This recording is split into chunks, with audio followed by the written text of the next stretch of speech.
Bapak akan mengajak kalian bekerjasama untuk membuat keyakinan kelas dan juga kelas impian. Nanti silakan kalian tulis di sticky note ini kelas impian dan juga keyakinan kelas kalian. Setelah kalian tulis, silakan boleh kalian tempelkan di depan. Nanti akan Bapak tunjuk beberapa siswa untuk membacakan kelas impian dan juga keyakinan kelas kalian. Ngerti? Perhatikan ya, ini ada bagian yang dilem dan juga tidak dilem. Yang ditulis adalah bagian yang tidak dilem. Yang sudah dapat langsung boleh ditulis.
Kelas seperti apa yang ingin kalian buat dan juga kelas impian yang seperti apa yang kalian impikan supaya kita belajar menjadi aman, nyaman, dan tenang. Silakan apabila sudah ditulis boleh kalian tempelkan di depan ini. Yang ini adalah keyakinan kelas, yang di sampingnya adalah kelas impian kalian. Inginnya kalian itu kelas seperti apa supaya kita selama belajar tenang, aman, nyaman, dan juga semua mata pelajaran bisa diterima dengan baik.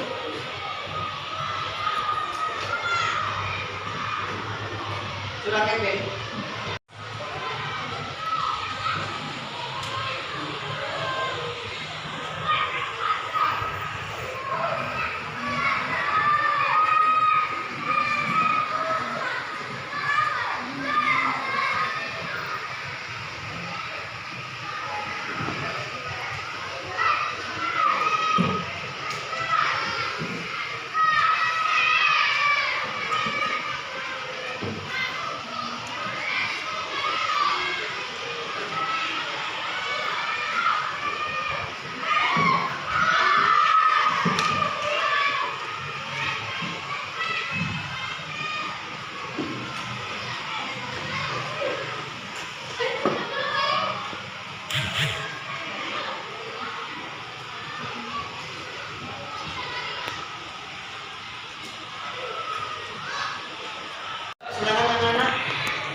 yang sudah sama-sama kita buat, dan juga kelas impian yang ingin kalian miliki, yang ingin kalian punya di dalam kelas kita.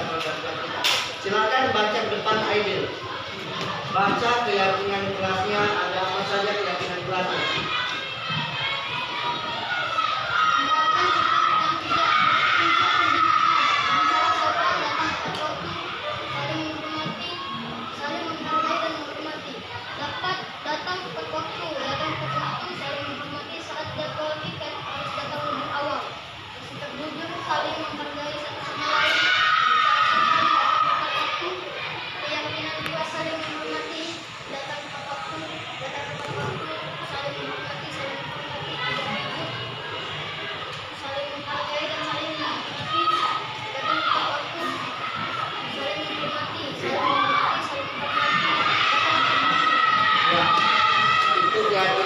Silakan si Alia baca yang kelas impian, yang seperti apa yang dimiliki, yang ingin kalian impikan kelasnya yang seperti apa. Siswa yang tertib dan mudah diatur. Kelas harus damai dan tidak ada pertengkaran. Semua murid berbicara dengan sopan. Kelas selalu bersih, selalu menjaga kebersihan. Meja bersih tanpa coretan. Meja bersih tanpa coretan. Kelas bersih dan nyaman. Tidak ribut saat jam pelajaran. Kelas yang sopan tanpa saling menghina satu sama lain. Nyaman dan bersih.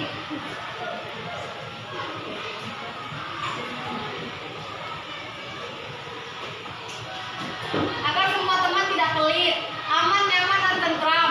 Ingin kelas selalu kompak dan damai, aman, nyaman, dan tentram. Ingin kelas yang bersih, selalu bersih.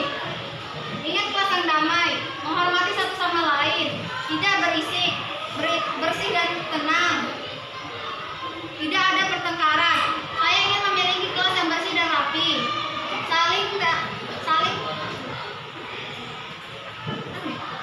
Saling datang tepat waktu. Kelas bersih dan nyaman. Ya, inilah tadi keyakinan kelas dan juga kelas impian yang sudah sama-sama kita buat. Selanjutnya adalah kita tuangkan keyakinan kelas ini dalam bentuk poster. Jadi kalian nanti silakan membuat keyakinan kelas yang ada di depan ini dalam bentuk poster di kertas yang tadi sudah Bapak bagikan. Selanjutnya silakan kalian buat keyakinan kelasnya dalam bentuk poster.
Ayo.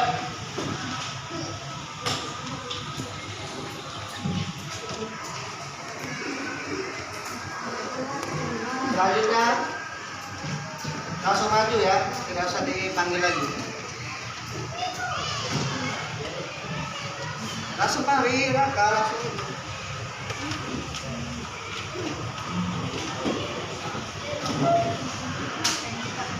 Sana.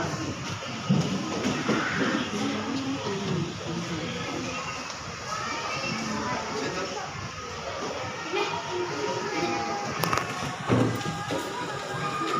Tujuh ya, ada tujuh ke bawah.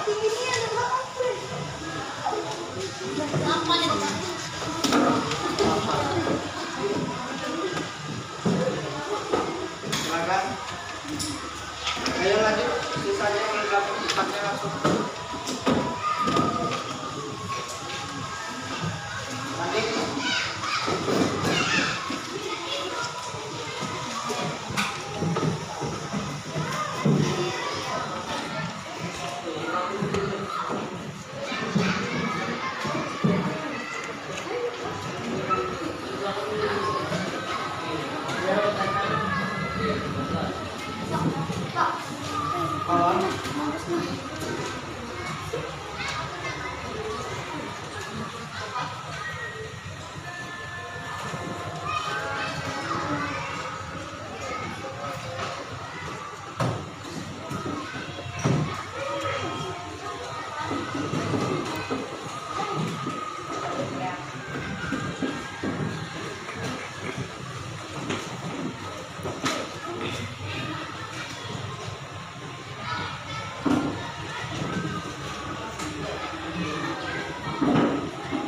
Langsung bawa aja ya.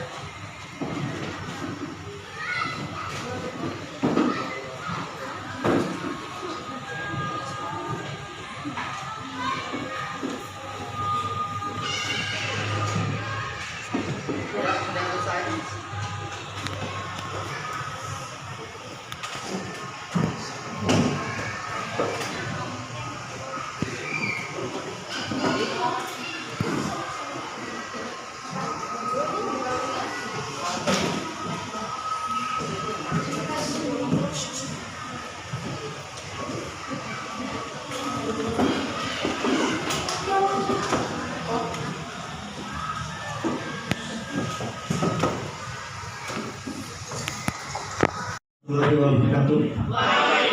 Warahmatullahi wabarakatuh. Bapak Ibu, saya Rijal Effendi, calon guru penggerak angkatan 7 dari Kabupaten Agam Kabupaten Mulu, akan mensosialisasikan atau juga akan menyampaikan ilmu yang saya dapat ketika saya mengikuti pendidikan guru penggerak tentang penerapan budaya positif di sekolah. Langsung saja, tujuan pembelajaran. Tujuan pembelajarannya itu memahami konsep pendidikan menurut Ki Hajar Dewantara dihubungkan dengan konsep budaya dan lingkungan positif di sekolah yang berpihak kepada murid. Yang kedua, melakukan evaluasi dan refleksi tentang praktik disiplin dalam pendidikan Indonesia secara umum untuk mendapatkan pemahaman baru mengenai konsep disiplin positif untuk menciptakan murid dengan profil pelajar Pancasila. Yang ketiga yaitu memahami peran sebagai guru untuk membangun budaya positif dengan menerapkan konsep disiplin positif dalam berintegrasi dengan murid. Sekarang materi yang akan kita bahas yaitu tentang disiplin positif. Ada teori motivasi, hukuman dan penghargaan, posisi kontrol guru, kebutuhan dasar manusia, keyakinan kelas, dan terakhir yaitu segitiga restitusi. Yang pertama kita bahas yaitu tentang filosofi pendidikan Ki Hajar Dewantara dulu ya. Menurut Ki Hajar Dewantara, tujuan pendidikan adalah menuntun segala kontrak yang ada pada anak agar mereka mencapai kebahagiaan dan keselamatan setinggi-tingginya, baik sebagai manusia maupun sebagai anggota masyarakat. Itu tadi tujuan pendidikan menurut Ki Hajar Dewantara. Terus di sini ada yang namanya budaya positif. Pembiasaan positif atau biasa disebut dengan budaya positif. Budaya positif akan menimbulkan rasa aman dan nyaman bagi murid dalam mengikuti proses pembelajaran. Budaya positif akan mendorong murid untuk berpikir, bertindak, mencipta sebagai proses memerdekakan diri sehingga menjadi pribadi yang mandiri dan bertanggung jawab. Bentuk dari budaya positif adalah disiplin positif. Disiplin positif merupakan pendekatan mendidik anak untuk melakukan kontrol diri dan pembentukan kepercayaan diri. Intinya, kita mulai sekarang membiasakan murid-murid kita yang ada di kelas secara khusus dan secara umumnya yang ada di sekolah, mulai dari sekarang melakukan pembelajaran pembiasaan disiplin. Selanjutnya yaitu ada 3 motivasi perilaku manusia. Yang pertama, kenapa manusia itu melakukan sesuatu? Biasanya di dalam kelas itu kenapa siswa kok ingin mendapatkan nilai besar? Kenapa siswa itu kok dia nurut dengan apa yang kita bicarakan? Penyebabnya ada 3 motivasinya. Yaitu yang pertama, untuk menghindari ketidaknyamanan atau hukuman. Siswa di dalam kelas itu biasanya mereka nurut dengan apa yang kita perintahkan karena mereka takut dihukum.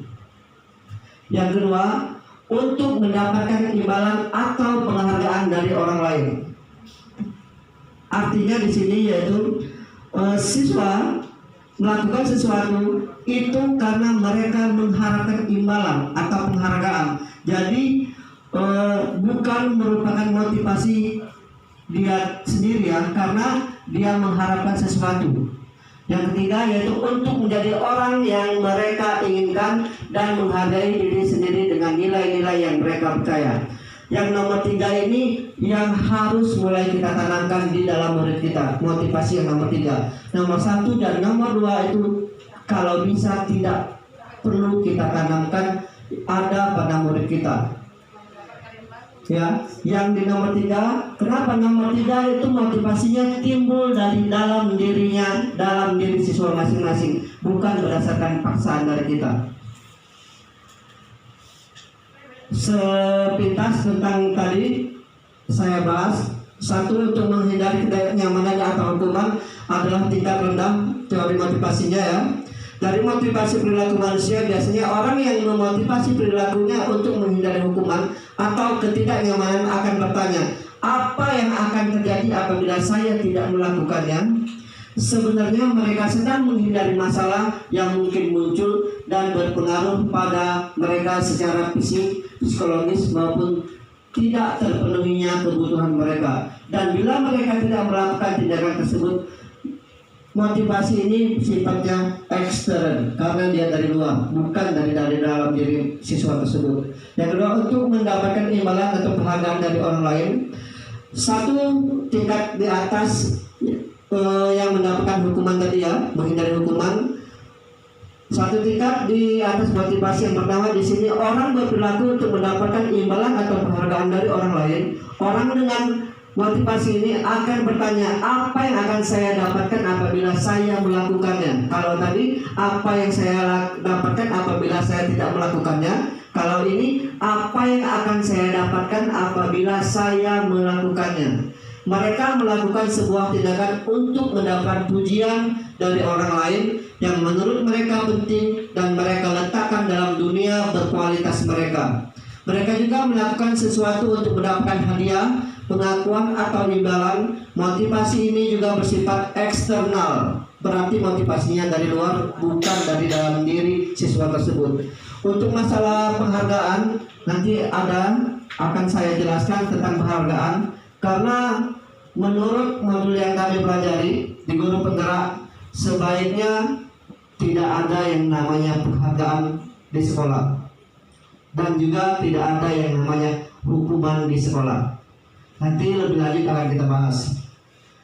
Terakhir yaitu masalah teori motivasi tadi, untuk menjadi orang yang mereka inginkan dan menghargai diri sendiri dengan nilai-nilai yang mereka percaya. Orang dengan motivasi ini akan bertanya, akan menjadi orang seperti apa apabila saya melakukannya? Mereka melakukan sesuatu karena nilai yang mereka yakini dan hargai.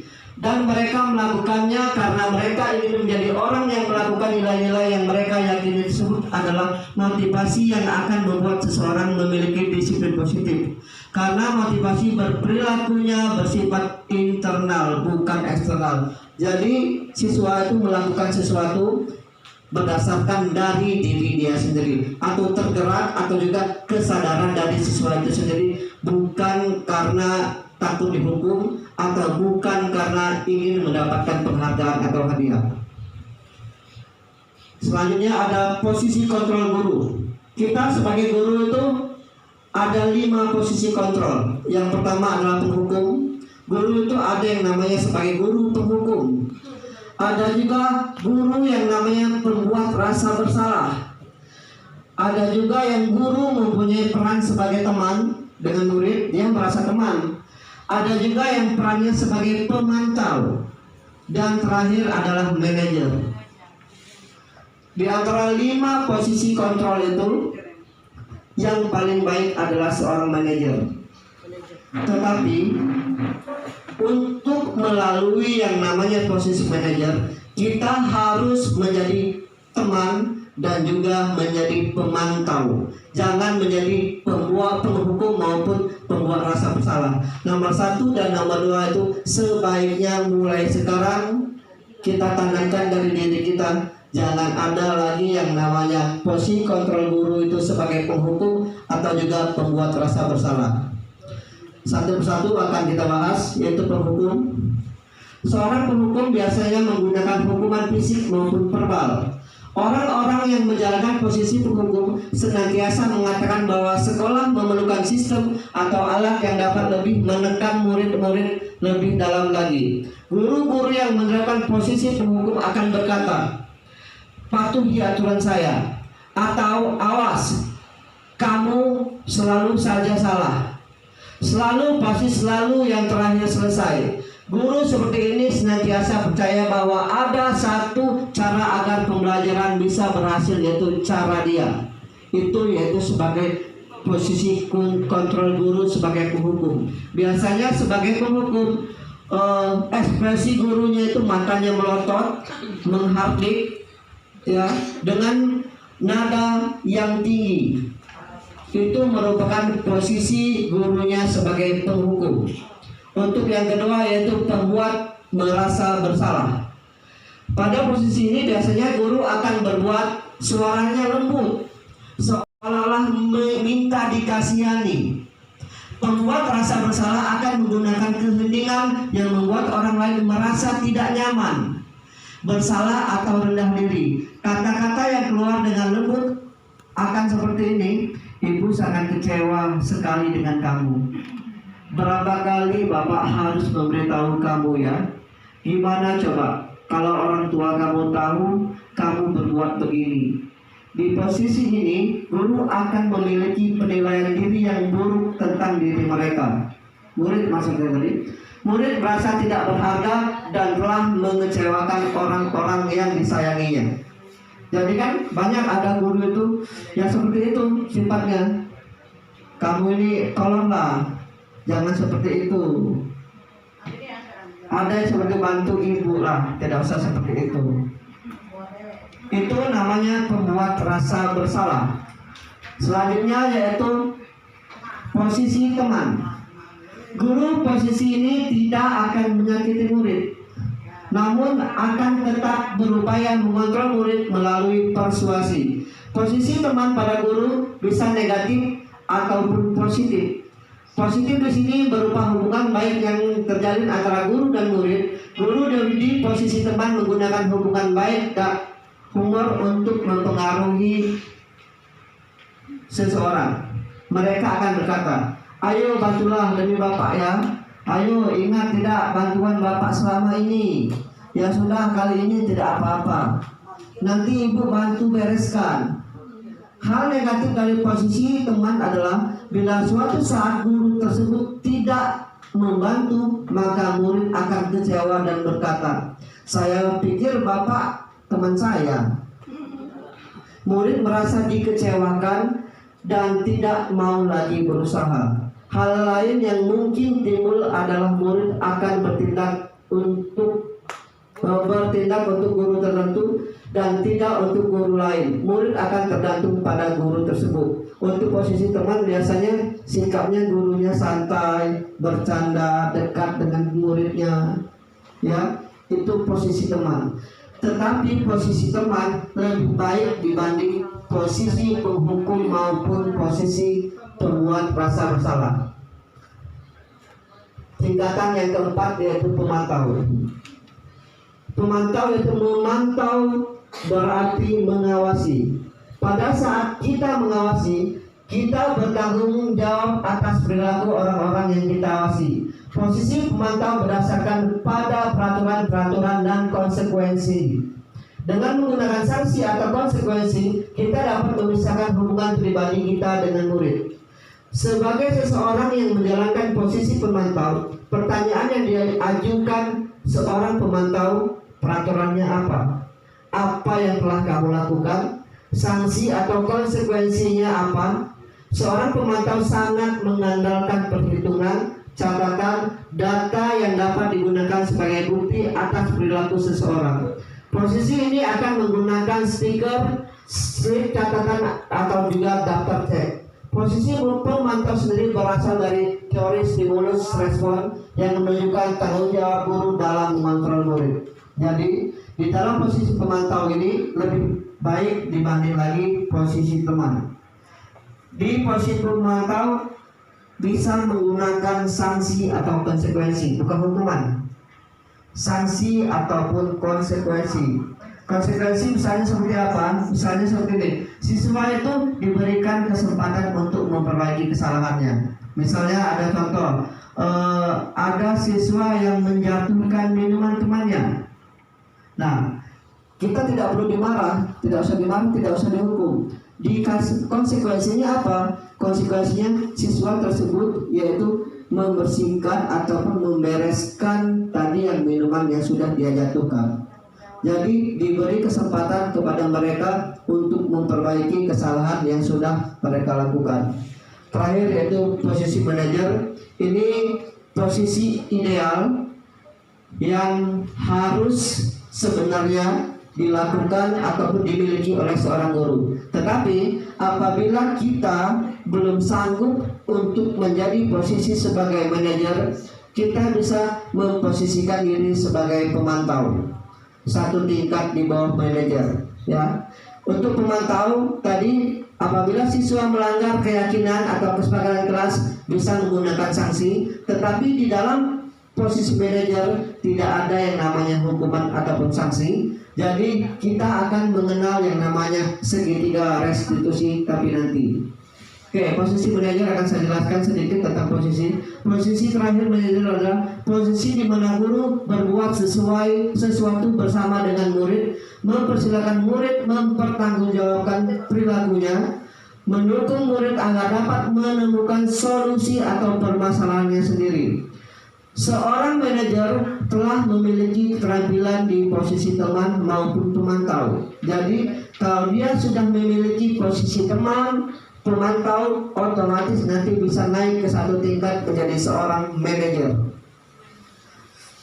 Dengan demikian, bisa jadi di waktu tertentu kembali pada kedua posisi tersebut bila diperlukan, ya. Jadi kalau kita belum bisa untuk menjadi posisi manajer, bisa kita gunakan di posisi pemantau ataupun teman, tetapi lihat situasi dan kondisinya. Ya, misalnya kalau siswanya itu di rumah lagi ada masalah sampai ke sekolah dia termenung, itu bisa melamun dan segala macam, kita bisa memposisikan diri kita sebagai teman untuk murid tersebut. Kita tanya ada masalah apa dengan dia, supaya dia merasa terbuka dengan kita, dan kita nanti akan bisa memberikan solusi kepada murid tersebut. Apalagi kalau murid diperhatikan oleh gurunya, diajak berbicara, didekati, pasti mereka akan sangat senang sekali. Lanjut ya. Bila kita menginginkan murid-murid kita menjadi manusia yang merdeka, mandiri dan bertanggung jawab, maka kita perlu mengacu pada restitusi yang dapat menjadi murid kita seorang manajer bagi dirinya sendiri. di manajer murid diajak untuk menganalisa kebutuhan dirinya maupun kebutuhan orang lain. Di sini penekanan bukan pada kemampuan membuat konsekuensi, namun dapat berkolaborasi dengan murid bagaimana memperbaiki kesalahan yang ada. Seorang manajer akan berkata, apa yang kita yakini hubungannya dengan keyakinan kelas. Sekarang kalau dulu namanya kesepakatan kelas, sekarang sudah diganti dengan nama keyakinan kelas. Kembali ke apakah kamu meyakininya? Maksudnya meyakini ini tuh kalian itu percaya, setuju, maksudnya itu bukan keyakinan yang hubungannya dengan agama ya, ini sempat kontroversi ya. Apakah apa yang kamu yakini itu kalau tidak orangnya agak sensitif itu mungkin dia akan mengajak berdebat. Maksudnya di sini bukan keyakinan agama ya. Jika kamu meyakininya, apakah kamu bersedia memperbaikinya? Jika kamu memperbaiki hal ini menunjukkan apa tentang dirimu, apa rencana kamu untuk memperbaiki hal tersebut. Untuk segi 3 restitusi akan kita bahas nanti lebih lanjut. Lanjut lagi ke materi selanjutnya, yaitu perbedaan hukuman dan konsekuensi. Tadi sempat saya bahas ada yang namanya hukuman, ada juga yang namanya konsekuensi. Hukuman bersifat tidak terencana atau tiba-tiba. Jadi biasanya kalau kita menghukum murid itu tidak terencana, langsung. Saat murid itu terlambat atau ngapa, langsung kita marah atau kita suruh ngapa. Anak atau murid tidak tahu apa yang akan terjadi dan tidak dilibatkan, itu dihukuman. Hukuman bersifat satu arah dari pihak guru yang memberikan, dan murid hanya menerima suatu hukuman tanpa melalui suatu kesepakatan atau pengarahan dari pihak guru, baik sebelum atau sesudahnya. Hukuman yang diberikan bisa berupa fisik maupun psikis. Murid atau anak disakiti oleh sesuatu perbuatan atau kata-kata. Jadi hukuman itu bukan cuma fisik saja, bisa psikis yang berbentuk kata-kata juga bisa disebut dengan hukuman. Yang dia bentuknya fisik ya bisa jadi mungkin kita suruh push up ya, itu tadi. Kalau dia psikis ya kita marah-marah tadi dengan nada yang tinggi, maka melotot. 2. Konsekuensi sudah terencana dan sudah disepakati. Kalau hukuman itu secara tidak terencana, satu arah karena tidak ada kesepakatan. Tapi kalau namanya konsekuensi, kesepakatan antara guru dengan murid, sudah dibahas dan disetujui oleh murid dan guru. Umumnya bentuk-bentuk konsekuensi dibuat oleh pihak guru atau sekolah, dan murid sudah mengetahui sebelumnya konsekuensi yang akan diterima bila ada pelanggaran. Pada konsekuensi, murid tetap dibuat tidak nyaman untuk jangka waktu yang pendek. Beda dengan hukuman. Kalau hukuman, muridnya tidak nyaman dalam jangka waktu panjang, kalau konsekuensi tidak. Konsekuensi biasanya diberikan berdasarkan suatu data yang umumnya dapat diukur. Misalnya setelah 3 kali tugasnya tidak diselesaikan pada waktu yang sudah diberikan, murid melakukan kegiatan di luar kegiatan belajar, misalnya mengobrol, maka murid tersebut akan kehilangan waktu bermain dan harus menyelesaikan tugas karena ketinggalan. Peraturan dan konsekuensi yang mengikuti ini sudah diketahui sebelumnya oleh murid. Sikap guru di sini senantiasa memonitor murid. Memonitor tadi sama dengan yang tadi posisi kontrol sebagai pemantau. Jadi kalau dia konsekuensi misalnya kita memberi tugas terhadap murid, karena murid tersebut di dalam kelas ngobrol, akhirnya jam istirahat dia belum selesai. Jadi boleh anak tersebut tidak disuruh istirahat dulu, karena konsekuensi nanti ketika dia setelah menyelesaikan tugasnya, baru dia diberikan kesempatan untuk istirahat. Itu tadi. Lanjut. Dihukum oleh penghargaan. Nah ini yang tadi sempat saya bahas tentang kalau penghargaan itu sebaiknya tidak boleh dilakukan di sekolah. Ya, Satu, pengaruh jangka pendek dan jangka panjang. Itu pengaruhnya, penghargaan itu tidak efektif menginginkan seseorang melakukan sesuatu yang kita inginkan dalam jangka waktu pendek. Jika kita menggunakan penghargaan lagi dan lagi, maka orang tersebut akan bergantung pada penghargaan yang diberikan serta kehilangan motivasi di dalam. Jika kita mendapatkan penghargaan untuk melakukan sesuatu yang baik, maka selain kita senantiasa berharap mendapatkan penghargaan tersebut, kita pun tidak menyadari tindakan baik yang kita lakukan. Maksudnya, pengaruhnya jangka pendek itu seperti ini. Ketika di dalam kelas ada siswa yang mendapatkan nilai yang bagus, kita beri hadiah, kita beri penghargaan karena dia tadi dapat nilai bagus. Tetapi ketika tidak ada hadiah ataupun penghargaan, apakah siswa tersebut masih mau mendapatkan nilai yang bagus? Karena ada siswa yang berpikir, untuk apa saya dapat nilai yang besar, toh saya tidak mendapatkan hadiah apa-apa, atau tidak mendapatkan penghargaan apa-apa. Jadi ini motivasi belajarnya bukan timbul dari dalam dirinya, tapi timbul berdasarkan dari luar mengharapkan penghargaan tadi. Selanjutnya itu penghargaan tidak efektif. Suatu penghargaan adalah suatu benda atau peristiwa yang diinginkan, yang dibuat dengan syarat hanya jika Anda melakukan hal itu, maka Anda akan mendapatkan penghargaan yang diinginkan. Jika saya mengharapkan suatu penghargaan dan tidak mendapatkannya, maka saya akan kecewa dan berkecil hati, serta kemungkinan lain kali saya tidak akan berusaha sekeras sebelumnya. Ini tidak efektif. Ketika ada siswa yang sudah bersikeras untuk mendapatkan penghargaan, tetapi dia tidak mendapatkan hasil yang maksimal, akhirnya dia akan timbul rasa kecewa dan kecil hati. Itu tadi hubungannya penghargaan. Makanya sekarang di kurikulum 13 maupun yang namanya Kumar ya, sudah dihapuskan yang namanya peringkat. Karena ini tadi yang ditakutkan. Ada siswa yang tidak mendapatkan peringkat, dia akan minder, berkecil hati. Akhirnya timbullah rasa malas untuk belajar. Kita lanjut lagi. Penghargaan merusak hubungan. Kok bisa penghargaan itu merusak hubungan? Kita lihat. Ketika seseorang diberi penghargaan atau dipuji di depan orang banyak, maka yang lain akan merasa iri. Nah, hubungannya tadi dengan iri.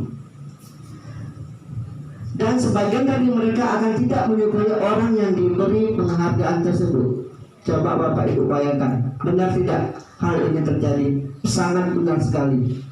Ketika ada seseorang yang dipuji, itu bisa jadi ada siswa yang iri, tidak suka.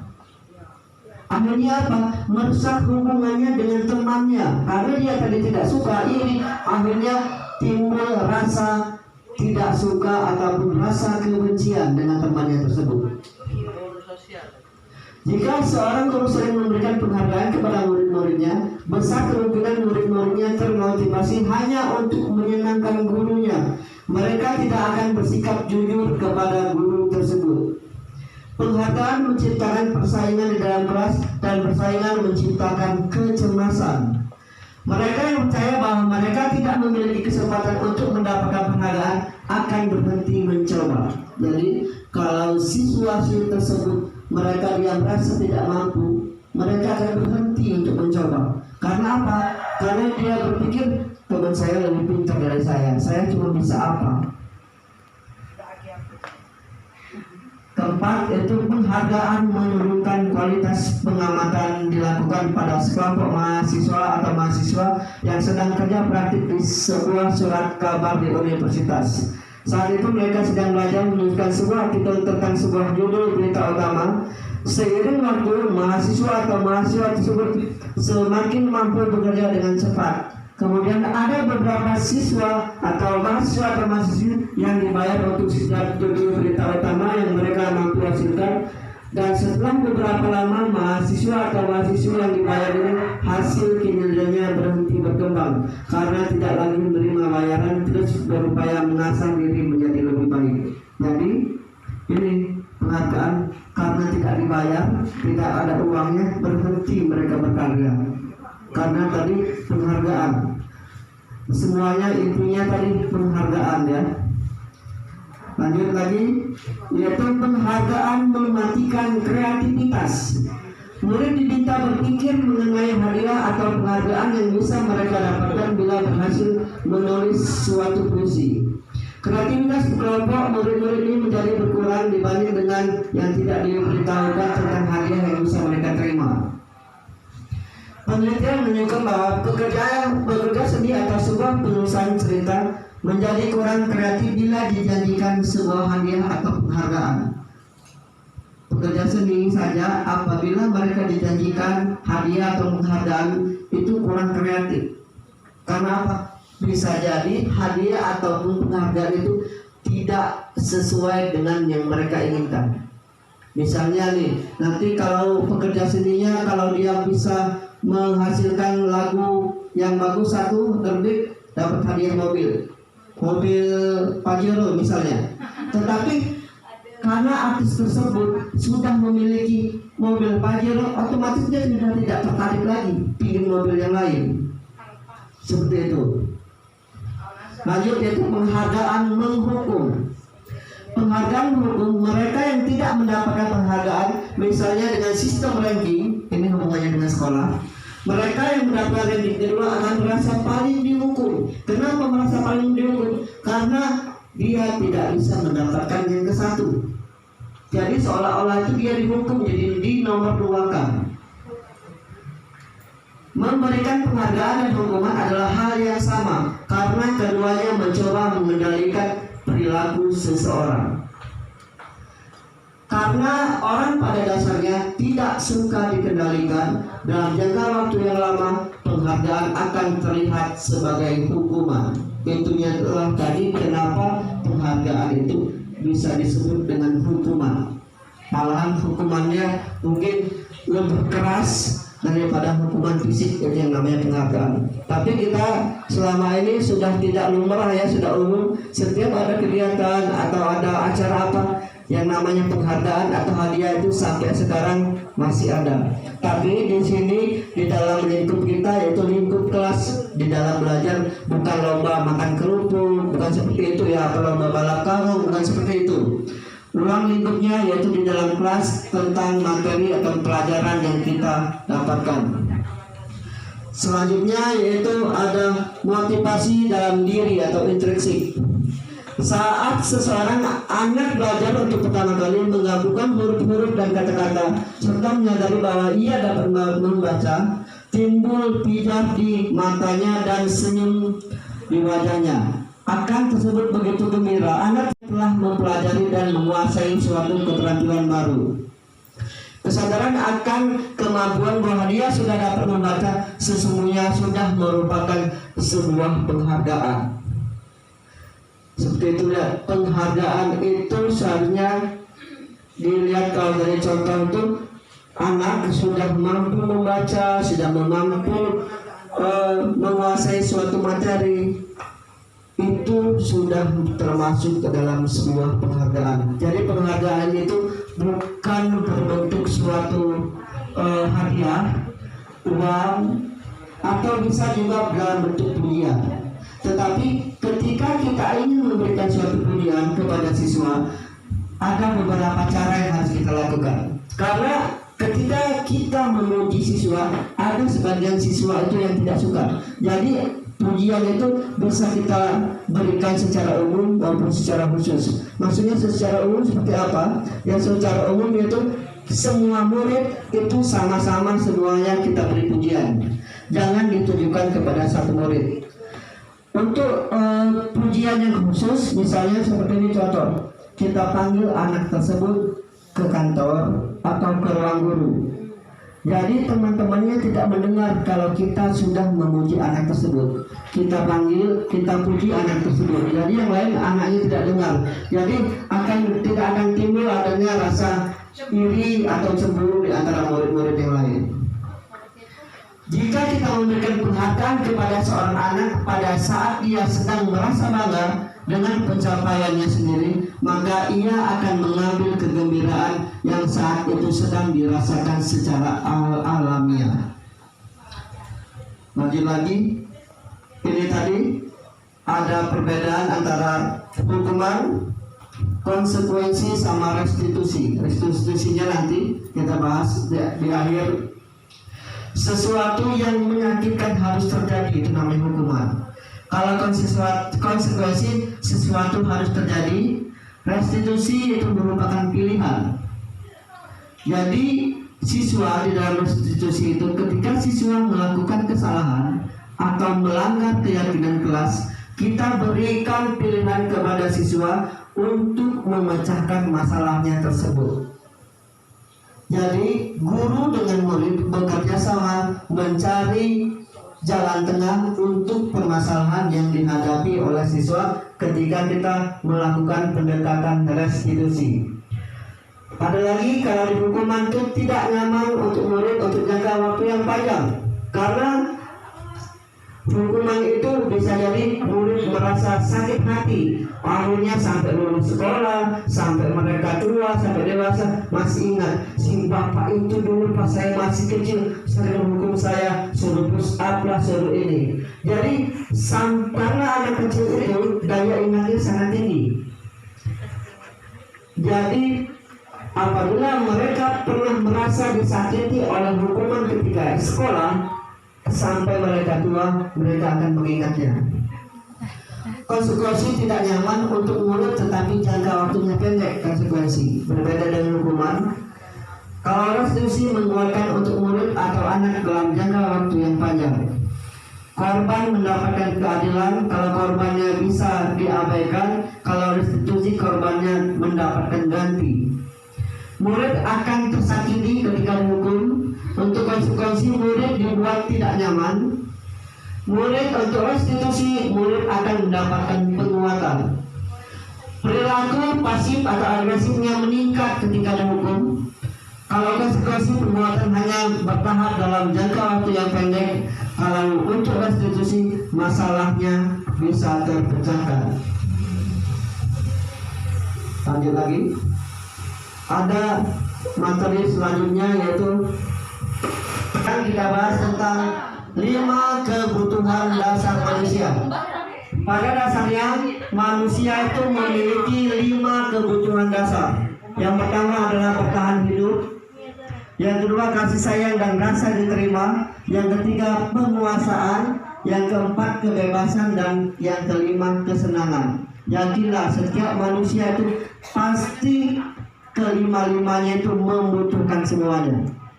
Namanya kesenangan pasti perlu waktunya kesenangan, nggak mungkin sedih terus. Bisa jadi senang dengan jalan-jalan, bisa jadi. Kita bahas satu persatu, yaitu bertahan hidup. Kebutuhan bertahan hidup atau survival adalah kebutuhan yang bersifat psikologis untuk bertahan hidup, misalnya kesehatan, rumah, dan makanan. Kebutuhan biologis sebagai bagian dari proses produksi, termasuk kebutuhan untuk bertahan hidup.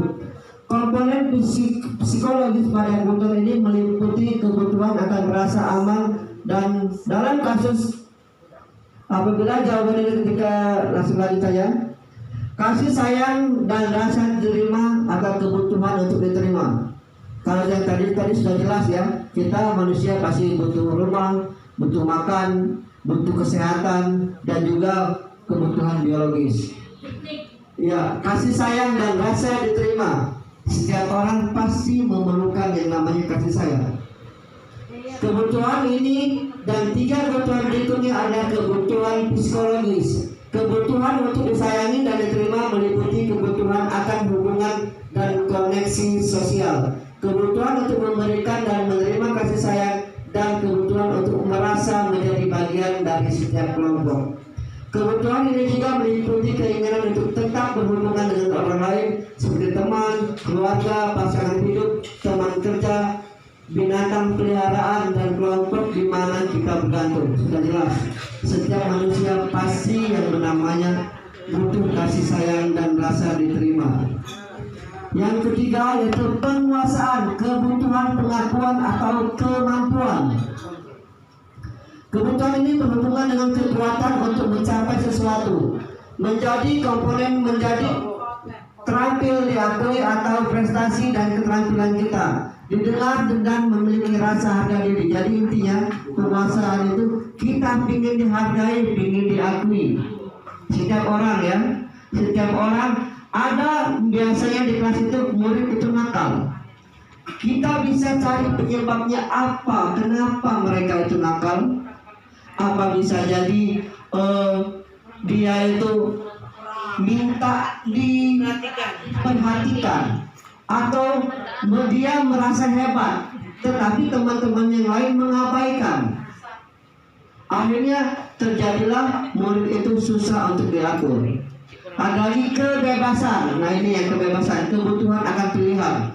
Kebutuhan untuk bebas adalah kebutuhan akan kemandirian, otonomi, memiliki pilihan dan mampu mengendalikan arah hidup seseorang. Anak-anak dengan kebutuhan kebebasan yang tinggi menginginkan pilihan. Mereka terlalu banyak bergerak, suka mencoba-coba, tidak terlalu terpengaruh orang lain, dan senang mencoba hal baru dan menarik. Terakhir yaitu kesenangan, kebutuhan untuk merasa senang. Kebutuhan akan kesenangan adalah kebutuhan untuk mencari kesenangan, bermain dan tertawa. Bayangkan hidup tanpa kenikmatan apapun, betapa menyedihkannya. Glasser menghubungkan kebutuhan akan kesenangan dengan belajar. Semua hewan dengan tingkat inteligensi tinggi, anjing, lumba-lumba, primata dan lain-lain, bermain. Saat mereka bermain, mereka mempelajari keterampilan hidup yang penting. Manusia tidak berbeda. Ada anak-anak dengan kebutuhan dasar kesenangan yang tinggi, biasanya ingin menikmati apa yang ia lakukan. Mereka juga bisa berkonsentrasi tinggi saat mengerjakan hal yang disenangi. Intinya, ada siswa itu di kelas merasa bosan dengan cara kita mengajar. Mereka tidak senang. Saya tidak senang lah, bapak ini ngajarnya gitu-gitu terus. Akhirnya saya tidak senang. Akhirnya timbullah rasa malas dan konsentrasinya berkurang ketika murid tersebut belajar. Tugas itulah kita sebagai guru untuk mengetahui atau juga sebelum melakukan pembelajaran melakukan diagnostik ya, melakukan sejenis penelitian. Kita tanya murid tersebut supaya kita bisa memenuhi kebutuhan mereka, karena pada dasarnya murid itu yang pernah melakukan kesalahan atau murid yang tidak bisa diatur karena ada salah satu dari 5 kebutuhan dasar manusia. Itulah salah satu penyebab kenapa di kelas kita ada beberapa murid terkadang susah untuk diatur. Kemungkinan penyebabnya adalah ada 5 kebutuhan dasar manusianya tidak dipenuhi. Kita sebagai guru untuk mengantisipasi hal tersebut, kita bisa tanyakan kepada murid tersebut atau nanya dengan teman-teman ataupun keluarganya, kenapa kok bisa seperti ini? Kalau kita sudah tahu penyebabnya, ada kebutuhan dia yang tidak dipenuhi, itulah tugas kita sebagai guru untuk memenuhi kebutuhannya tersebut. Contoh tadi masalah yang pertama yaitu kesenangan. Apabila murid tidak senang belajar di kelas, otomatis dia akan bertingkah seenaknya di kelas. Selanjutnya ada keyakinan kelas. Tadi sempat dibahas oleh Pak Menjar yang namanya kesepakatan kelas. Dulu namanya kesepakatan kelas, sekarang sudah diganti, dirubah menjadi keyakinan kelas. Pada intinya kesepakatan kelas dan keyakinan kelas itu adalah sama. Keyakinan kelas adalah salah satu disiplin positif yang bisa kita terapkan dalam membangun budaya positif di sekolah. Dengan adanya keyakinan kelas, di setiap kelas diharapkan dapat mewujudkan tujuan pendidikan yang berorientasi kepada profil pelajar Pancasila. Keyakinan kelas ini sebaiknya kita buat ketika di awal semester atau di awal ajar pembelajaran baru. Pembentukan keyakinan kelas di sekolah, ada beberapa hal yang harus kita lakukan. Keyakinan kelas bersifat lebih abstrak daripada peraturan yang telah rinci dan konkret. Keyakinan kelas berupa pernyataan universal. Pernyataan keyakinan kelas senantiasa dibuat dalam bentuk positif. Keyakinan kelas hendaknya tidak terlalu banyak sehingga mudah diingat dan dipahami oleh semua warga kelas. Jangan terlalu banyak ketika membuat keyakinan kelas. Keyakinan kelas sebaiknya sesuatu yang dapat diterapkan di lingkungan tersebut. Semua warga kelas hendaknya ikut berkontribusi dalam pembuatan keyakinan kelas lewat kegiatan curah pendapat.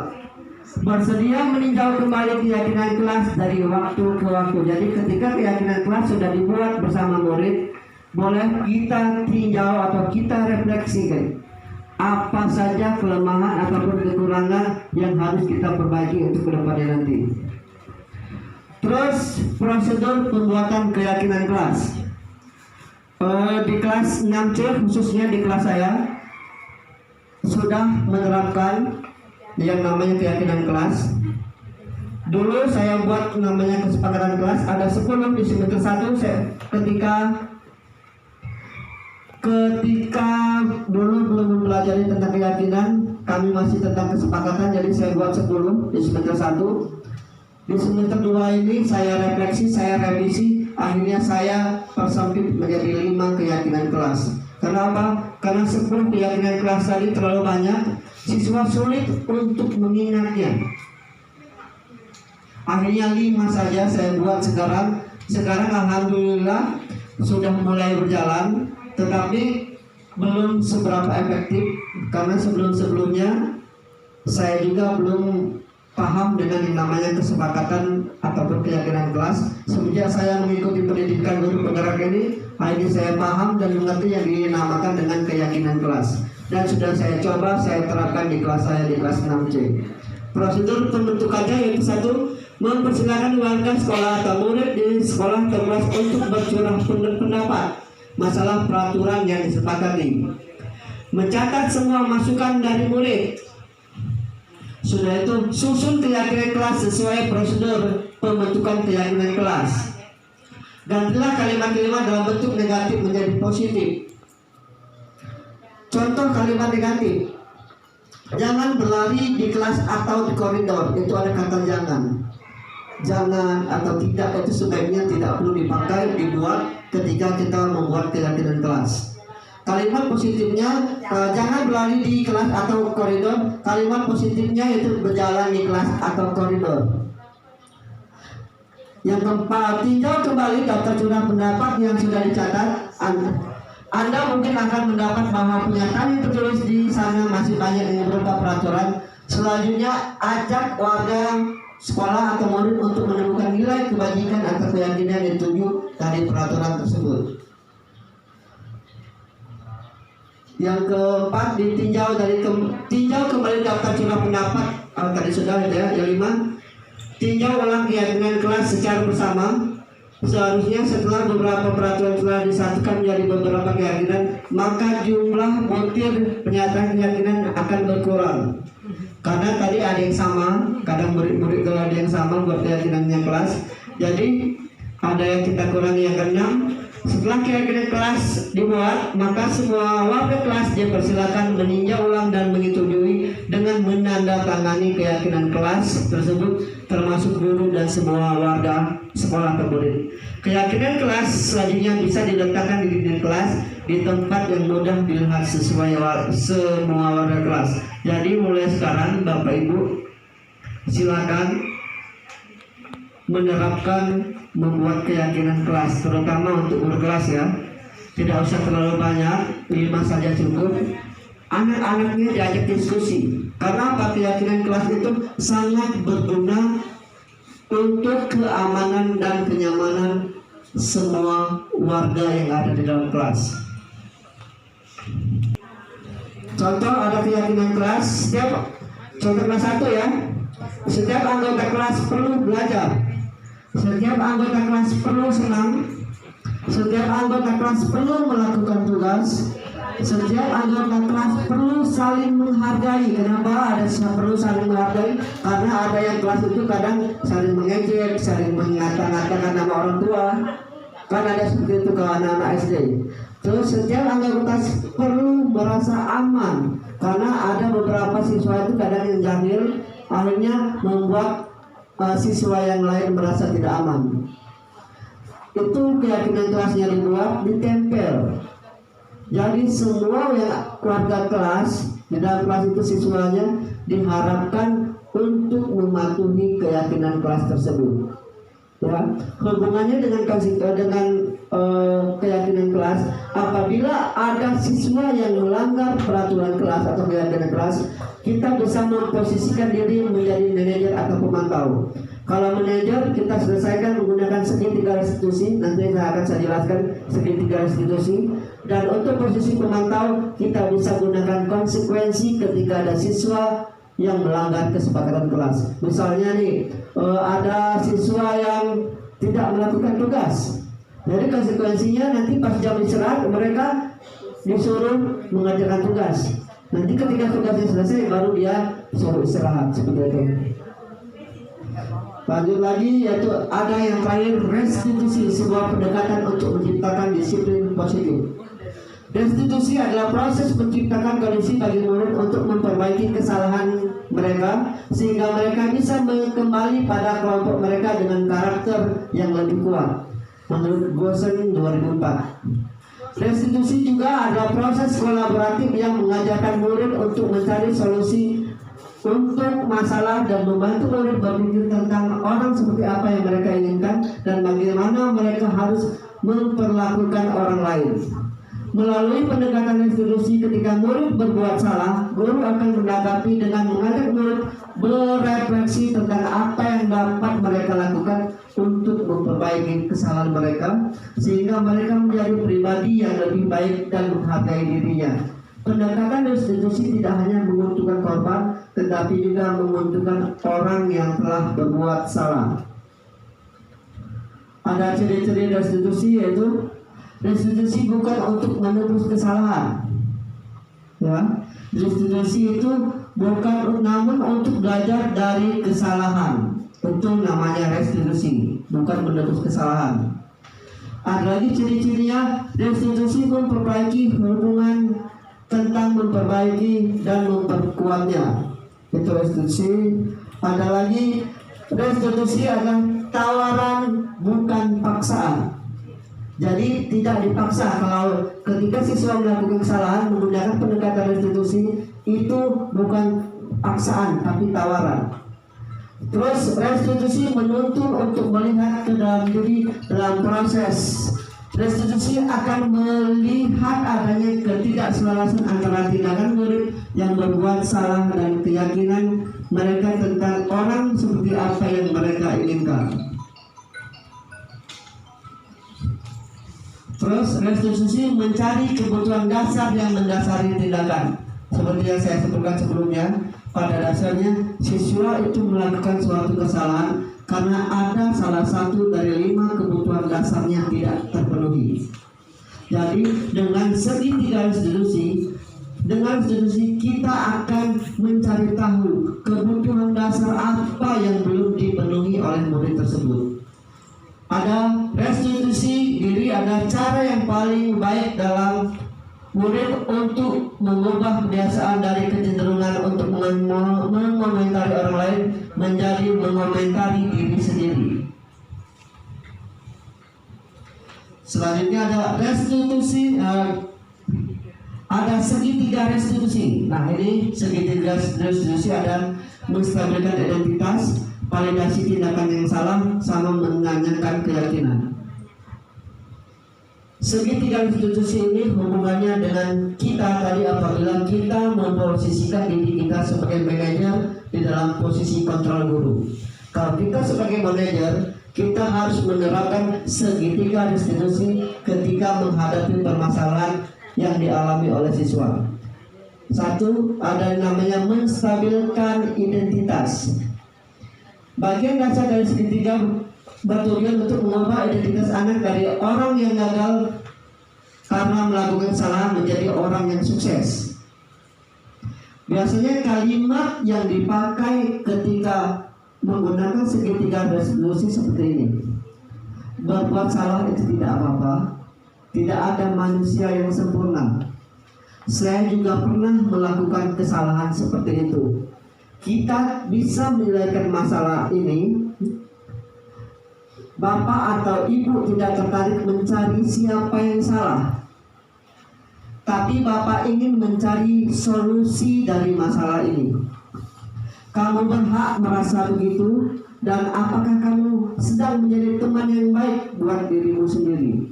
Itu yaitu menstabilkan identitas. Ada lagi yang namanya validasi tindakan yang salah. Setiap tindakan kita dilakukan dengan suatu tujuan, yaitu memenuhi kebutuhan dasar. Hubungannya dengan tadi kebutuhan dasar. Karena setiap siswa melakukan salah, pasti ada kebutuhan dasarnya yang tidak terpenuhi. Kata-kata yang bisa kita gunakan yaitu kamu pasti punya alasan kenapa melakukan itu. Jadi kalau siswa itu pernah melakukan kesalahan, boleh kita tanya, kamu tuh pasti punya alasan kenapa kok kamu jadi seperti itu, kenapa kok kamu tidak mengerjakan PR. Itu pasti siswa itu punya alasan. Atau kenapa nak kok kamu datang terlambat, itu pasti mereka punya alasan. Kamu patut bangga pada dirimu sendiri karena kamu telah melindungi sesuatu yang penting buat kamu. Kamu boleh mempertahankan sikap itu, tapi kamu harus menambahkan sikap yang baru. Ada lagi yang namanya terakhir, yaitu menanyakan keyakinan yang hubungannya dengan tadi, yaitu keyakinan kelas. Teori kontrol menyatakan bahwa kita pada dasarnya termotivasi secara internal. Ketika identitas sukses telah dicapai dan tingkah laku yang salah telah divalidasi, maka anak akan siap untuk dihubungkan dengan nilai-nilai yang dia percaya dan berpindah menjadi orang yang dia inginkan. Pertanyaan-pertanyaan di bawah ini menghubungkan keyakinan anak dengan keyakinan kelas atau keluarga. Contoh pertanyaan yang bisa kita ajukan terhadap murid adalah, apa yang kita percaya sebagai kelas atau keluarga? Apa nilai-nilai umum yang telah kita sepakati? Apa bayangan kita tentang kelas yang ideal? Kalau kamu mau jadi orang seperti apa? Di sini ada sedikit video tentang segitiga restitusi. Kasusnya yaitu Aidil, siswa kelas 6C SD Negeri 11 Agung Ogan Komering pada hari Sabtu tepatnya pukul 7.15. Peraturan di sekolah, masuk sekolah jam 7, gerbang sudah ditutup. Ketika itu saya sedang mengajar di dalam kelas, tiba-tiba Aidil mengetuk pintu dan mengucapkan salam. Dia ternyata terlambat. Ada sedikit video. Inilah yang namanya segitiga restitusi.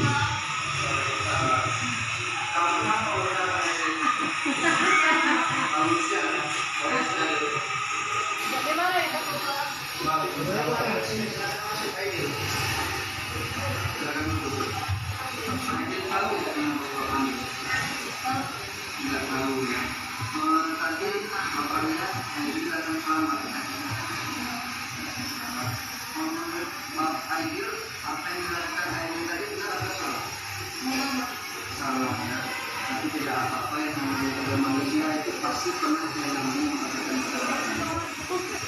Contohnya kemarin ada teman kita satu kelas neraka, dia juga terlambat. Sekarang bapak tanya ya, Aidil itu pasti punya alasan kenapa Aidil kok bisa datang sekolahnya jadi terlambat. Kira-kira alasannya apa? Coba Pak Aidil ceritakan. Hanya hidup pengalaman. Oh iya. Bangunnya siang.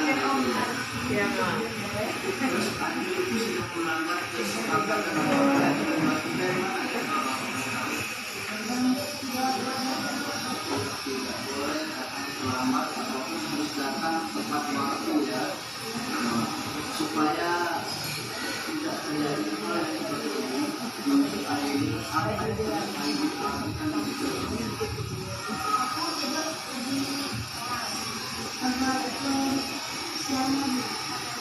malah agak siang, maksudnya sih malam-malam ya kejadiannya. Oke, ya Bapak.